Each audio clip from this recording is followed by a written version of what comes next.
stood alone at his science fair booth, shoulders tight, lips pressed together, holding back everything a 14-year-old shouldn't have to hold back. His volcano model had just exploded, not in the cool, controlled way. Wires sparked, a puff of smoke curled upward, kids laughed, a judge sneered, and that's when Carter Whitmore, son of a board member, straight A, smug smile included, stepped forward. "Guess you should have had your mommy build it for you," Carter said loud enough for the whole gym to hear. The other kids laughed harder. The teachers didn't say a word.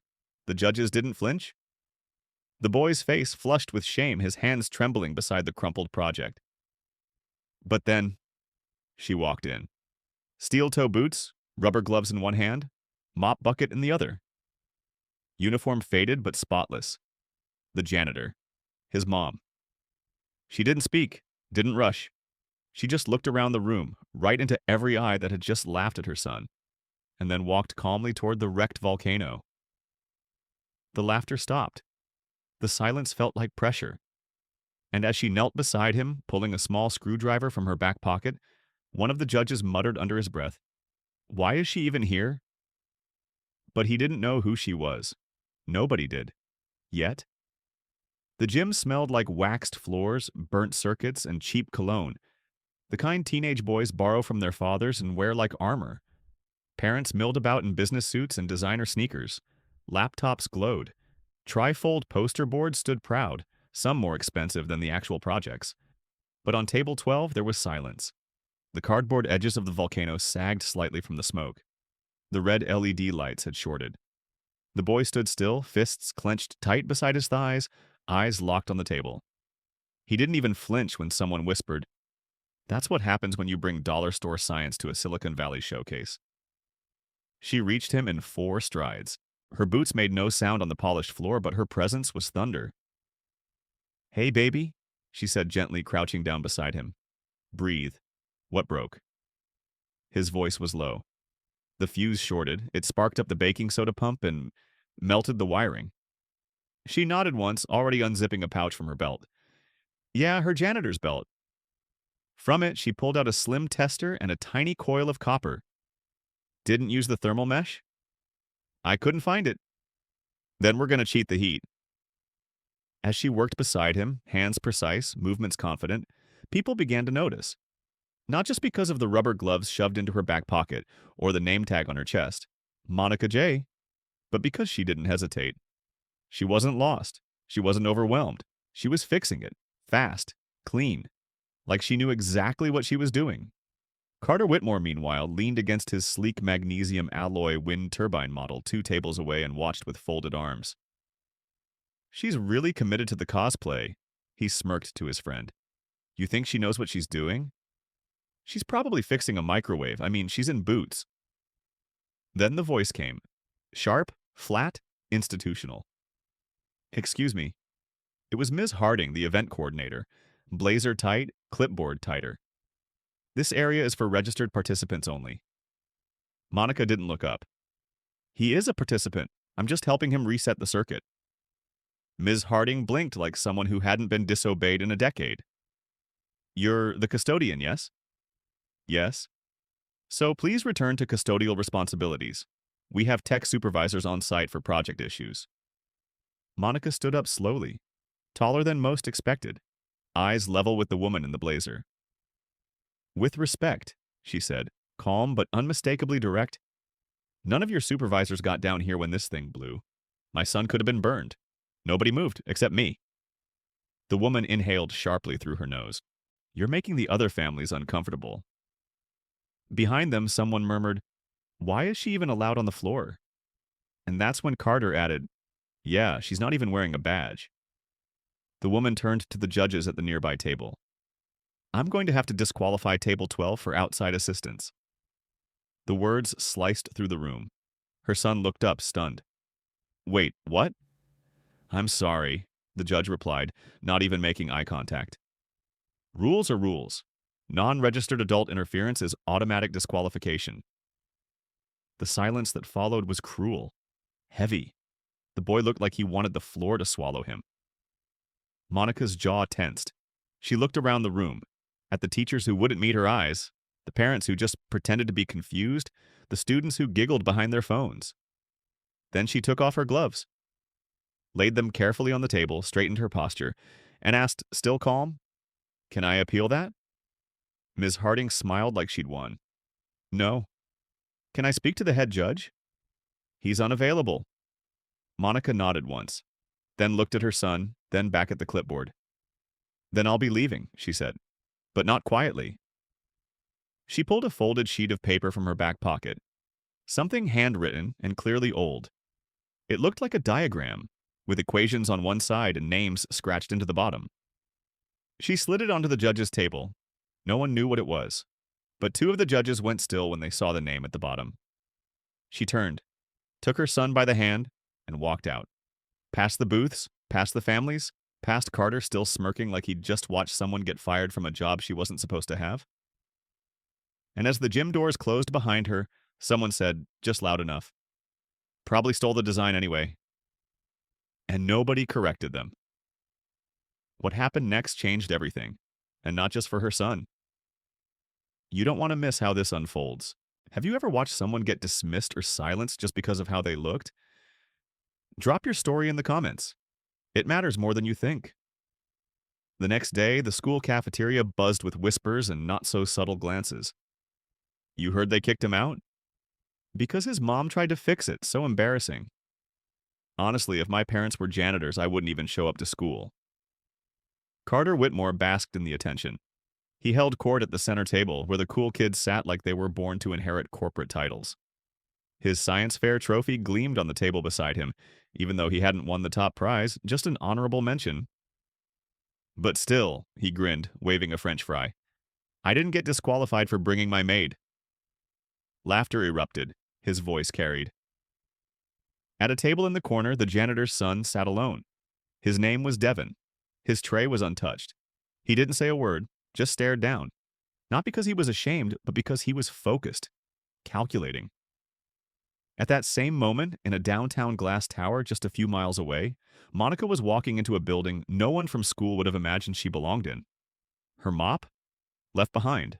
Her boots? Still on. Her gloves? Stuffed in her back pocket like always. But now she carried something else. A hard-shell case with no logo, the kind executives use for confidential tech prototypes. At the front desk, the security guard looked up. "Ma'am, deliveries go through—" "I'm not a delivery," she said without slowing down. "I'm here for the Atlas conference. Tech Panel B." The guard hesitated, then checked his monitor. His brows lifted slightly. "Name?" "Monica Jefferson." His face changed. Not with recognition, but with correction. Like realizing you'd just asked the chef if they knew where the kitchen was. "Ma'am," he said, standing up now, "I'll walk you in myself." Back at the school, Ms. Harding sat in her office, polishing her nails and scanning emails when her assistant burst in. There's a call. Line 2. It's urgent." "Is it a parent?" "It's from the Atlas Foundation." She froze. The Atlas Foundation funded every STEM grant the school had. Every lab, every 3D printer, every scholarship tied to that shiny new science wing. She picked up the phone, suddenly sweet. "Hello, this is William Crane," said a deep voice, "founder and director of Atlas." "Oh, Mr. Crane, what an honor."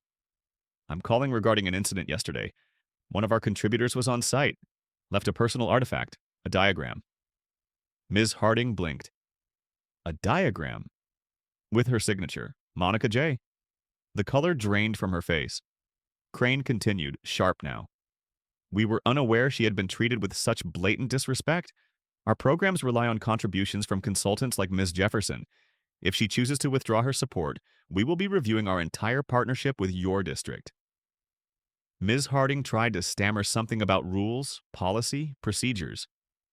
"I suggest," he interrupted, "you review your procedures before we review our funding." Click. Meanwhile, in a different part of town, Monica stood before a crowd of venture capitalists and robotics engineers. She wasn't wearing a lab coat, or a badge, or a power suit.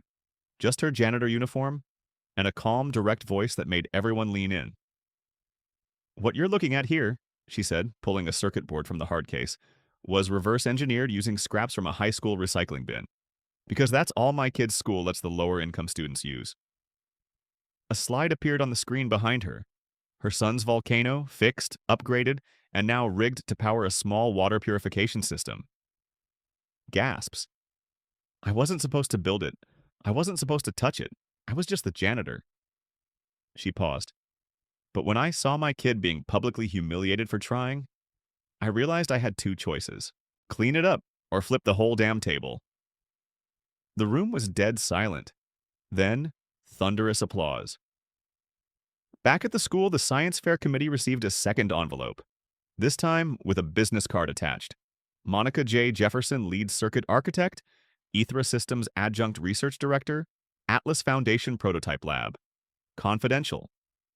No letter, no explanation, just a note in neat handwriting.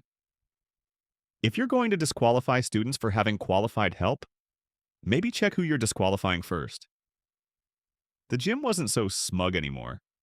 The school board held an emergency meeting that Friday. Miss Harding sat at the end of the table, a fake smile glued to her face like a kid rehearsing, "I'm sorry" for the principal. Across from her sat two strangers, a man in a deep gray suit with an Atlas Foundation pin on his collar, and next to him, Monica, still in the janitor uniform, still calm, still not here to play anyone's game. "Ms. Jefferson," one board member began with forced warmth, "let us start by sincerely apologizing for the unfortunate misunderstanding at the science fair." Monica raised an eyebrow. Which part was the misunderstanding? That I helped my son fix a project? Or that helping him got him disqualified? Awkward laughter. Someone cleared their throat. What we meant was, we didn't realize at the time that you were affiliated with Atlas. There it was. Not sorry for what they did. Sorry for who she turned out to be. That's the thing, she said, folding her arms. You still think this is about me. The man beside her, the Atlas rep, placed a folder on the table. Stamped, Proposal Rejected 3X. Inside, Monica's original research. Diagrams, test results, letters of inquiry, no replies. I sent this proposal 3 times, Monica said flatly. Each one rejected, no reason given. We received hundreds of... It was hand-delivered, in person. The room fell silent. I wore the same uniform then, she added. So maybe that's why no one took it seriously. Mrs. Harding tried to redirect. Let's focus on moving forward. We're willing to reinstate her son's participation, perhaps even award him special recognition. Monica cut in. I didn't come here for a trophy. I came for a question. She stood up slowly, unsnapped a rolled sheet from her case, walked over to the projector, and clipped it up. It was the same circuit diagram, but bigger. Annotated. What does this look like to you? She asked. Silence. Finally, one of the teachers mumbled, An energy redistribution algorithm? Correct. That was designed by Devin, my son, not by me.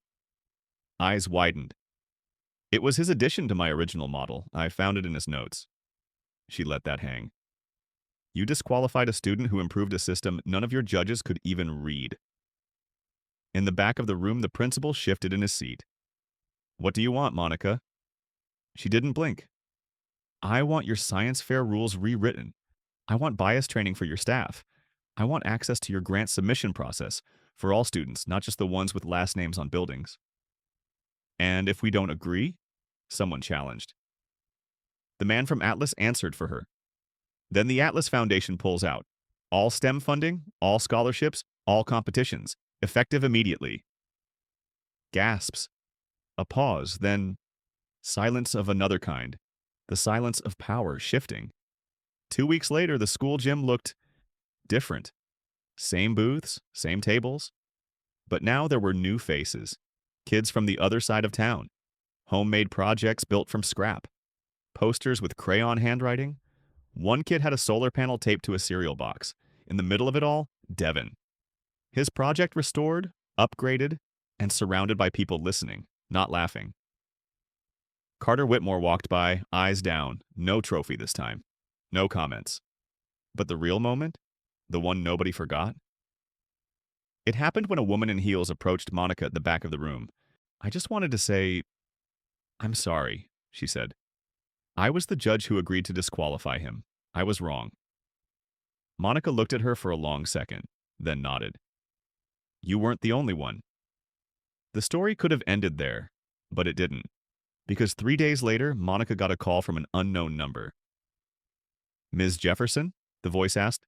We'd like to fly you out to D.C. to speak on educational equity. You've caused quite a stir. She smiled. Good. Maybe it's about time someone mopped the floor with the system. FOMO final insert. They thought she was just cleaning the floors. Turns out she was clearing the path. This isn't just her victory, it's every underestimated person's. Share this story. Let them know who really runs the show. Outrow call to action, integrated into tone.